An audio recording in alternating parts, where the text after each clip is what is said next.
मंत्र कहानी के भाग 2 में आप सभी का एक बार फिर से स्वागत है। तो चलिए शुरू करते हैं।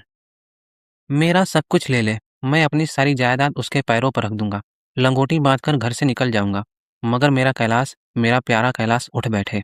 ईश्वर के लिए किसी को बुलवाइए। एक महाशय का किसी झाड़ने वाले से परिचय था।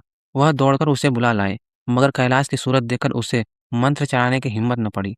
बोला, अब क्या हो सकता है सरकार? जो कुछ होना था हो चुका। अरे मूर्ख, यह क्यों नहीं कहता कि जो कुछ न होना था हो चुका? जो कुछ होना था वह कहाँ हुआ? माँ बाप ने बेटे का सेहरा कहाँ देखा?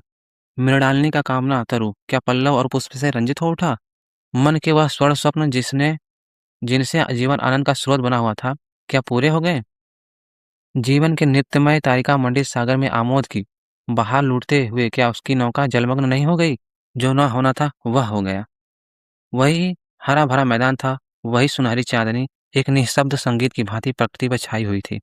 वही मित्र समाज था, वही मनोरंजन के समान थे, मगर जहाँ हास्य की ध्वनि थी वहाँ करोड़ क्रंदन और अश्रु प्रवाह था। शहर से कई मील दूर एक छोटे से घर में एक बूढ़ा और बुढ़िया अंगीठी के सामने बैठे जाड़े की रात काट रहे थे। बूढ़ा नारियल पीता था और बीच बीच में खांसता था। बुढ़िया दोनों घुटनियों में सिर डाले आग की तरफ ताक रही थी। एक मिट्टी के तेल की कुप्पी ताक पर जल रही थी। घर में न चारपाई थी न बिछौना। एक किनारे थोड़ी सी पुआल पड़ी हुई थी। इसी कोठरी में एक चूल्हा था। बुढ़िया दिन भर उपले और सूखी लकड़ियां बटोरती थी। बूढ़ा रस्सी बटकर बाजार में बेच आता था। यही उनकी जीविका थी। उन्हें न किसी ने रोते देखा न हंसते। उनका सारा समय जीवित रहने में कट जाता था। मौत द्वार पर खड़ी थी, रोने हंसने की कहाँ फुर्सत। बुढ़िया ने पूछा, कल के लिए सन तो है नहीं, काम क्या करोगे? जाकर झगड़ू सा से 10 सेर सन उधार लाऊंगा। उसके पहले के पैसे तो दिए ही नहीं और उधार कैसे देगा? न देगा न सही, घास तो कहीं नहीं गई है। दोपहर तक क्या 2 आने की भी ना काटूंगा। इतने में एक आदमी ने द्वार पर आवाज दी, भगत भगत, क्या सो गए? जरा किवाड़ खोलो। भगत ने उठकर किवाड़ खोल दिए। एक आदमी ने अंदर आकर कहा, कुछ सुना? डॉक्टर चड्ढा बाबू के लड़के को सांप ने काट लिया। भगत ने चौंक कर कहा, चड्ढा बाबू के लड़के को? वही चड्ढा बाबू है ना जो छावनी में बंगले में रहते हैं? हाँ हाँ वही। शहर में हल्ला मचा हुआ है। जाते हो तो जाओ, आदमी बन जाओगे। बूढ़े ने कठोर भाव से सिर हिलाकर कहा, मैं नहीं जाता, मेरी बला जाए। वही चड्ढा है, खूब जानता हूँ। भैया को लेकर उन्हीं के पास गया था, खेलने जा रहे थे। पैरों पर गिर पड़ा कि एक नज़र देख लीजिए, मगर सीधे मुंह से बात तक न की। भगवान बैठे सुन रहे थे। अब जान पड़ेगा कि बेटे का गम कैसा होता है। कई लड़के हैं। नहीं जी, यही तो एक लड़का था। सुना है सबने जवाब दे दिया है। भगवान बड़ा कारसाज है। उस वक़्त मेरी आँखों से आँसू निकल पड़े थे, पर उन्हें तनिक भी दया न आई थी। मैं तो उनके द्वार पर होता तो भी बात न पूछता। तो न जाओगे? हमने जो सुना था सो कह दिया। अच्छा किया, अच्छा किया। कलेजा ठंडा हो गया, आँखें ठंडी हो गई, लड़का भी ठंडा हो गया होगा। तुम जाओ, आज चैन की नींद सोऊँगा। बुढ़िया से, जरा तम्बाकू ले ले, एक चिलम और पीऊँगा। अब मालूम होगा लाला को, सारी साहिबी निकल जाएगी। हमारा क्या बिगड़ा? लड़के के मर जाने से कुछ राज तो नहीं चला गया? जहाँ 6 बच्चे गए थे, वहाँ एक और चला गया, तुम्हारा तो राज सूना हो जाएगा। उसी के वास्ते सबका गला दबा-दबा कर जोड़ा था ना। अब क्या करोगे? एक बार देखने जाऊँगा, पर कुछ दिन बाद मिजाज का हाल पूछूँगा। आदमी चला गया। भगत ने किवाड़ बंद कर लिए, तब चिलम पर तम्बाकू रखकर पीने लगा। बुढ़िया ने कहा, इतनी रात गए जाड़े पाले में कौन जाएगा? अरे दोपहर ही होता तो मैं न जाता। सवाई दरवाजे पर लेने आती तो भी न जाता। भूल नहीं गया हूँ, पन्ना की सूरत आंखों में फिर रही है। इस निर्दयी ने उसे एक नज़र देखा तक नहीं। क्या मैं न जानता था कि वह न बचेगा? खूब जानता था। चड्ढा भगवान नहीं थे कि उनके एक निगाह देख लेने से अमृत बरस जाता। नहीं, खाली मन की दौड़ थी, जरा तसल्ली हो जाती। बस इसलिए उनके पास दौड़ा गया था। अब किसी दिन जाऊंगा और कहूंगा, क्यों साहब, कहिए क्या रंग है? दुनिया बुरा कहेगी, कहे, कोई परवाह नहीं। छोटे आदमियों में तो सब ऐब है, बड़ों में कोई ऐब नहीं होता, देवता होते हैं। भगत के लिए यह जीवन में पहला अवसर था कि ऐसा समाचार पाकर वह बैठा रह गया हो। 80 वर्ष के जीवन में ऐसा कभी न हुआ था कि सांप की खबर पाकर वह दौड़ न गया हो। माघ पूस की अंधेरी रात, चैत वैसाख की धूप और लू, सावन भादों की चढ़ी हुई नदी और नाले, किसी की उसने कभी परवाह न की। वह तुरंत घर से निकल पड़ता था, निस्वार्थ निष्काम। लेन देन का विचार कभी दिल में आया नहीं। यह सा काम ही नहीं था। जान का मूल्य कौन दे सकता है? यह एक पुण्य कार्य था। सैकड़ों निराशों को उसके मंत्रों ने जीवन दान दे दिया था। पर आज वह घर से कदम नहीं निकाल सका। यह खबर सुनकर सोने जा रहा है। बुढ़िया ने कहा, तम्बाकू अंगीठी के पास रखी है, उसके भी आज 2.5 पैसे हो गए, देती ही न थी। बुढ़िया यह कहकर लेटी। बूढ़े ने कुप्पी बुझाई, कुछ देर खड़ा रहा, फिर बैठ गया। अंत को लेट गया, पर यह खबर उसके हृदय पे बोझे की भांति रखी हुई थी। उसे मालूम हो रहा था उसकी कोई चीज़ खो गई है, जैसे सारे कपड़े गीले हो गए हैं या पैरों में कीचड़ लगा हुआ है, जैसे कोई उसके मन में बैठा हुआ उसे घर से निकलने के लिए कुरेद रहा है। बुढ़िया जरा देर में खर्राटे लेने लगी। बूढ़े बातें करते-करते सोते हैं और जरा-सा खटका होते ही जागते हैं। तब भगत उठा, अपनी लकड़ी उठा ली और धीरे से किवाड़ खोले। बुढ़िया ने पूछा, "कहाँ जाते हो?" "कहीं नहीं, देखता था कितनी रात है।" "अभी बहुत रात है, सो जाओ।" "नींद नहीं आती।" "नींद काहे को आएगी? मन तो चड्ढा घर पे लगा हुआ है। चड्ढा ने मेरे साथ कौन-सी नेकी कर दी जो वहाँ जाऊँ? वह आकर पैरों पड़े तो भी न जाऊँ। उठे तो तुम इसी इरादे से ही हो। नहीं री, ऐसा पागल नहीं होंगे जो मुझे काटे मैं उसके लिए फूल बोता फिरूँ।" बुढ़िया फिर सो गई। भगत ने किवाड़ लगा दिए और फिर आकर बैठा। पर उसके मन की कुछ ऐसी दशा थी जो बाजे की आवाज़ कान में पड़ते ही उपदेश सुनने वालों की होती है। चाहे आँखें चाहे उपदेशक की ओर हों, पर कान बाजे की ही ओर होते हैं। दिल में भी बाजे की ध्वनि गूंजती रहती है। शर्म के मारे जगह से नहीं उठता। निर्दयी प्रतिघात का भाव भगत के लिए उपदेशक था, पर हृदय उस अभागे युवक की ओर था जो इस समय मर रहा था, जिसके लिए एक-एक पल का विलंब घातक था। उसने फिर किवाड़ खोले, इतने धीरे से कि बुढ़िया को खबर भी न हुई। बाहर निकल आया। उसी वक़्त गाँव का चौकीदार गश्त लगा रहा था। बोला, "कैसे उठे भगत? आज तो बड़ी सर्दी है, कहीं जा रहे हो क्या?" भगत ने कहा, "नहीं जी, जाऊँगा कहाँ? देखता था अभी कितनी रात है। भला कै बजे होंगे?" चौकीदार बोला, "1 बजा होगा, और क्या?"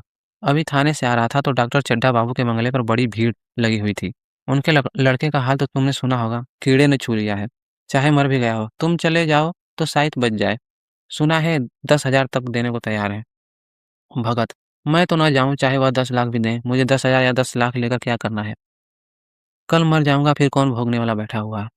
चौकीदार चला गया। भगत ने आगे पैर बढ़ाया। जैसे नशे में आदमी की देह अपने काबू में नहीं रहती। पैर कहीं रखता है, पड़ता कहीं है, कहता कुछ है, ज़बान से निकलता कुछ है।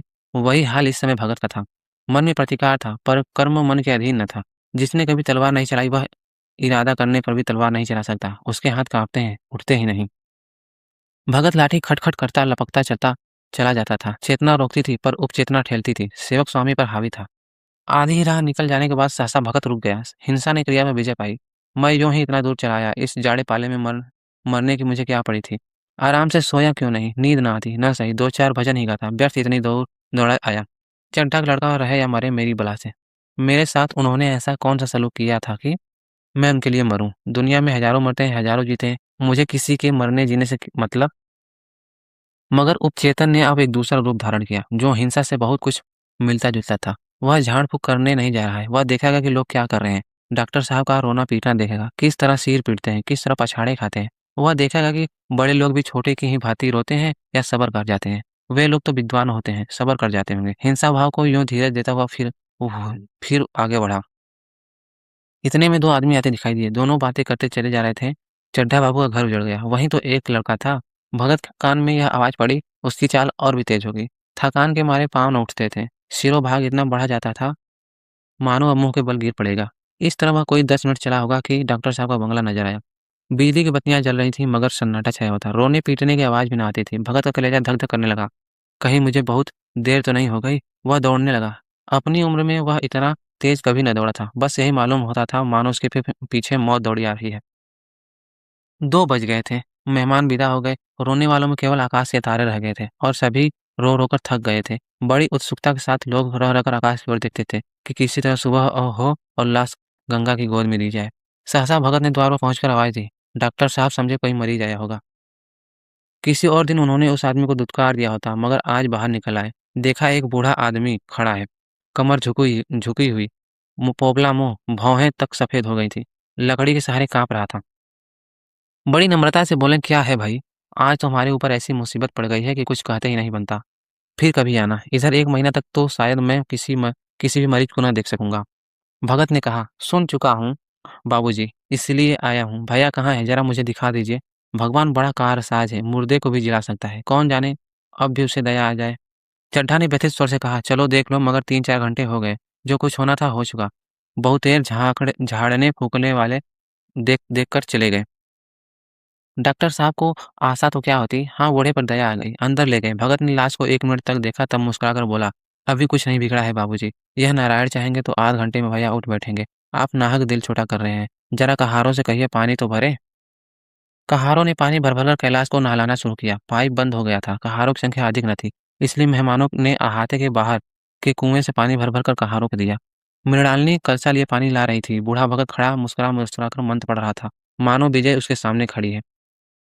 जब एक बार मंत्र समाप्त हो जाता था, तब वह एक जड़ी कैलाश के सिर पर डाल देता था और न जाने कितनी बार भगत ने मंत्र फूँका। आखिर जब उषा ने अपनी लाल-लाल आँखें खोली, तो कैलाश की भी लाल-लाल आँखें खुल गई। एक क्षण में उसने अंगड़ाई ली और पानी पीने को माँगा। डॉक्टर चड्ढा ने दौड़कर नारायणी को गले लगा लिया। नारायणी दौड़कर भगत के पैरों पर गिर पड़ी और मृणालिनी कैलाश के सामने आँखों में आँसू भरे पूछने लगी, अब कैसी तबीयत है?